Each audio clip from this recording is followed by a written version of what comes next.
بسم اللہ الرحمن الرحیم، السلام علیکم۔ ورک ویزے والوں کے لیے اور ٹورسٹ ویزے والوں کے لیے بہت خاص انہوں نے یہ ویڈیو سننی ہے، کیونکہ اگر آپ لوگ ٹورسٹ ویزے میں جانا چاہتے ہیں، 40 سال سے عمر کم ہے اور آپ سنگل اپلائی کرنا چاہتے ہیں، تو آپ کسی کو پاسپورٹ پیسے نہ دیں، کیونکہ ویزا ریجیکٹ ہو جائے گا۔ 20 سے 25 ہزار کا آپ کا نقصان ہو سکتا ہے۔ دوسرا، ورک ویزے کے بارے میں آپ کو بتاؤں گا۔ ہاں، اگر آپ فیملی کے ساتھ اپلائی کریں گے تو آپ کا ویزا لگ جائے گا، ماں باپ کے سبھی بچوں کے ساتھ اپلائی کرتے ہیں تو لگ جائے گا۔ اگر آپ لوگ ورک ویزا ڈھونڈنا چاہ رہے ہیں، ورک ویزا دبئی کا، یو اے ای کا، تو ابھی آپ کسی کمپنی کو پاسپورٹ پیسے نہ دیں، کیونکہ ابھی کسی کے پاس ورک ویزا اور نہیں موجود، کیونکہ اگر ان کے پاس ہوگا تو پہلے کنفرم کریں کہ واقعی جینون بات ہے یا نہیں ہے، پھر اس کے بعد سوچ سمجھ کے پاسپورٹ پیسے دیجیے گا، نہیں تو آپ کے پیسے اور پاسپورٹ پھنس جائیں گے۔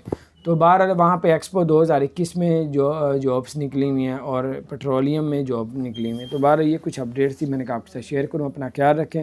اگر آپ نے ہمارے چینل کو سبسکرائب نہیں کیا، ضرور سبسکرائب کر دیں، بیل آئیکن پریس کر دیں تاکہ نہیں